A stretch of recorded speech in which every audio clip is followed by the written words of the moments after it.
આપણો દેશ આઝાદ નહોતો થયો, એક દીકરીઓની મારે વાત કરવી છે, એક જુવાન ને પછી આલરડું ગાઉં, એટલે ખબર પડે કે આપણા માટે આપણે એટલે આઝાદ છીએ, અત્યારે મોજ કરી છે, આનંદ આવે ત્યાં ફરી હકી છે, એની પાછળ કેટલા નવલોયા યુવાનોએ અને દીકરીઓએ બલિદાન આપ્યા છે, ત્યારે આપણે આઝાદ થયા છીએ. એમને એટલે એ ભૂલવું ન જોઈએ. કોઈના દેશની, જાપાનની તો એક વાત છે, ગમે એવી છે વિદ્યાર્થીઓ, આપણને જાપાનમાં સરકારી બસમાં બેઠેલા ને એમાં કોઈક વિદેશનો, જાપાનનો નહીં, બીજા દેશનો એક માણસ બસમાં બેઠેલો, જાપાનની સરકારી બસ, એમાં બીજા દેશનો માણસ બેઠેલો, તો એ આમ મોઢું બગાડીને એમ બોલ્યો ઇંગ્લિશમાં, એને કે સમજાયું કે તમારું જાપાનની વાતો બહુ સાંભળી, પણ તમારી સીટ તૂટેલી છે, અમુક હું બેઠો એ સીટ તૂટેલી છે બસની. એમ એટલે બીજો જે માણસ હતો એ ઉભો થઈ ગયો, એ કે તમે અહીંયા બીજી સારી સીટે વહી આવો, બાકી મારા રાષ્ટ્ર ઉપર ન બોલતા હો કોઈ દિવસ, તમે અહીંયા વહી આવો.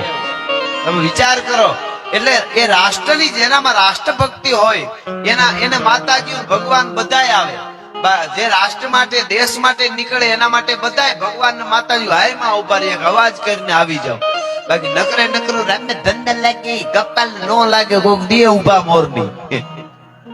હા, અંદરની જે, એટલે હું આ વાત કરું છું, ભારત આઝાદ નહોતો થયો અને ભારત વર્ષનો એક યુવાન અંગ્રેજોના પોલીસના થાણા ઉપર હુમલો કર્યો, હુમલો કરીને ભાગ્યો, તરવરિયો યુવાન મીંડો ભાગવા, પાછળ અંગ્રેજ પોલીસ થઈ, આઝાદી આપણને મળી એની પહેલાની વાત કરું છું, અંગ્રેજ પોલીસ પાછળ દોડે છે, રાતનું અંધારું ઝીણો ઝીણો મે વરહે, ભાગતા ભાગતા ભાગતા એક ઝૂંપડું, આમ રસ્તો દોડ્યો જતો, તેમાં સાઈડમાં એક ઝૂંપડું આવ્યું, એમાં દીવો બળતો તો ઝાંખો ઝાંખો. જુવાન ને એમ થયું આમાં વયો જાવ, ખબર ન પડે, થોડોક આગળ થઈ ગયેલો, હળી કાઢીને ઝૂંપડામાં કરી ગયો, દરવાજો ખોલીને, ટાંગડિયા જેવું હોય છે, ઓલી પોલીસ ગોતતી ગોતતી ભડાકા કરતી તેને આગળ વહી ગઈ. જુવાન અંદર ગયો ને, તે એક વૃદ્ધ ડોસી 80 વર્ષની અને 22 વર્ષની દીકરી, બે ઝાંખો દીવો બળે ને, બે બેઠી થઈ ગયું, ખાટલા ઉપર હુતી હતી, બે જુદી જુદી, અને એ દાદી દીકરી હતી, બે હુતી હતી, એ ઊભી થઈ ગઈ. એટલે આ જુવાને તાત્કાલિક કહી દીધું કે મારી પાછળ અંગ્રેજ પોલીસ પડી છે, હું તમને કઈ નુકસાન કરવા નથી આવ્યો, મને ઘડી હતાવા દો. એટલે ખબર પડી ગયા તો ક્રાંતિકારી યુવાન છે, મદદ કરી. કીધું ભાઈ ચિંતા ન કરે, અહીં ઝૂંપડામાં ન આવે અંગ્રેજ પોલીસ, એને ન ખબર હોય કે અહીંયા. ટૂંકમાં અંગ્રેજ પોલીસ તો વહી ગઈ, ગોતતી ગોતતી આગળ નીકળી ગઈ. આ તરવરિયો યુવાન ચારે બાજુ ખૂણે ખૂણે જોવા માંડ્યો ઝૂંપડામાં, અને જોતા જોતા એટલું કીધું, કોઈ આ પુરુષ નથી કોઈ? એમ એટલે કે ના, પુરુષ કોઈ નથી, અમે બે જ છીએ. ડોસી બોલી, હું છું મારા દીકરા દીકરી. તો કોઈ બહાર ગામ ગયા? ક્યાં ક્યાં બહાર ગામ ગયા, ક્યાં ગયા? કીધું ને ડોસી ને દીકરીને બે ને જળજળિયા આવી ગયા, 22 વર્ષની દીકરીને બે ને. એટલે કીધું સોરી, પણ હું કઈ આવડું બોલ્યો કે કઈ? હું તો પૂછું છું, પુરુષ કેમ નથી કોઈ? અને ડોસીએ કીધું કોઈ પુરુષ નથી, આ મારા દીકરા ની દીકરી છે ને હું છું. અંગ્રેજોએ મારી દીકરાને મારી દીકરા વહુને બેને મારી નાખ્યા, હું જીવું છું, મારી ઉંમરે થઈ ગઈ છે, જીવનમાં જીવું છું, એટલા માટે એમ કરીને ડોહી રોવા માંડી કે મારી આ દીકરીના લગ્ન થઈ જાય ને પછી મરું તો વાંધો નહીં. એટલું કીધું ને આહુડા આવ્યા એટલે ઓલો તરવરિયો યુવાન જે હતો એ બોલ્યો કે માડી, તમારા જેવી નારી શક્તિ, તમારા જેવી માવડી જો હિંમત હારીને આહુડા પાડે તો અમારા જેવા યુવાનોને હિંમત ક્યાંથી મળશે? દેશને આઝાદ કેમ કરશો? અમે આઝાદ કરીને રહેશું, તમે ચિંતા ન કરો, તમારો ખાલી પડકારો જોઈ. એટલે એટલું કીધું, એટલે ડોહીમાં કીધું કે દેશને તો તમારા જેવા યુવા ધન આઝાદ કરી દેશે, એનો અમને ભરોસો છે, એમાં કોઈ ફેરફાર નહીં, આઝાદ કરી દેશે. પણ સમાજમાં અમુક રૂઢિઓ, સમાજમાં અમુક ગેરમાન્યતાઓ જેને કહેવાય, અમુક રિવાજ, કુરિવાજો જેને કહેવાય, એને એમાંથી સમાજને કોણ આઝાદ કરશે? આવું ડોસી બોલ્યા. એટલે કીધું માડી, અત્યારે આ કુરિવાજોની કેમ વાત આવી? તો કે એટલા માટે કે અમારી 22 વર્ષની દીકરી છે, એ વખતે 16-17 વર્ષે લગ્ન થઈ જતા, 16 વર્ષે 15 વર્ષે, 4 વર્ષ પહેલાની વાત કરું છું. એટલે કીધું કે મારે વાત એટલી જ કરવી છે કે રિવાજો જે છે એનામાંથી દેશને કોણ આઝાદ કરશે? એટલે કીધું કે એવો શું કુરિવાજ છે કે આ મારી 22 વર્ષની દીકરી પરી જેવી છે ને, ફૂલ જેવી, કે આને લગ્ન નથી થયા? શું કામે? અમારા સમાજમાં એવો રિવાજ છે કે 5000 દહેજ આપે તો જ લગ્ન થાય. 5000 અમારી પાસે 500 નો હોય, અમે ક્યાંથી આપી? મને મુએ મુક્તિ નહીં મળે ભાઈ.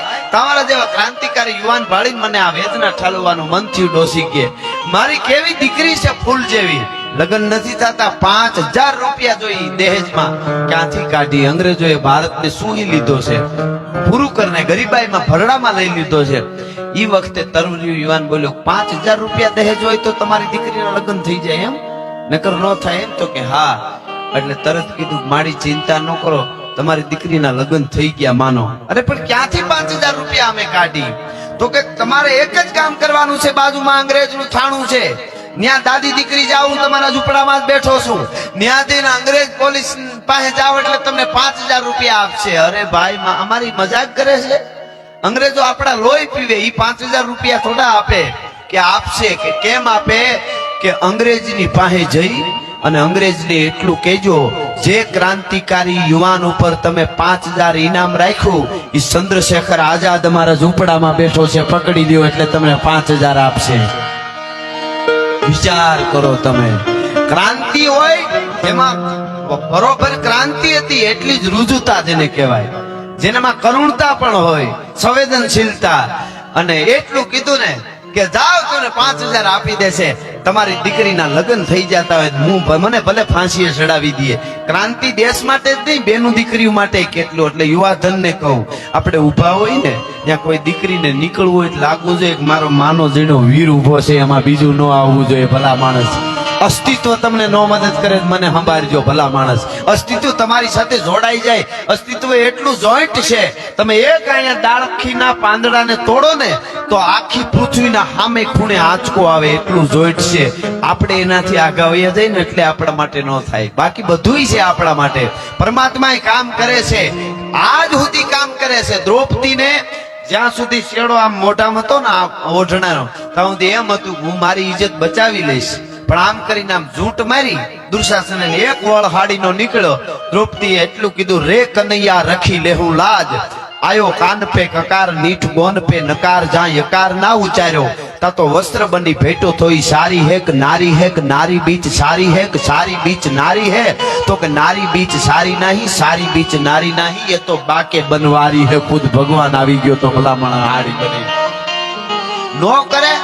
અરે ઢોર તમે કોકુથી જોઈજો, ગાય તો માતાજી કહેવાય ને સમજદાર, ભે ગોવાળ વામ કરે જવાબ આપે, ભગવાન નો આપે.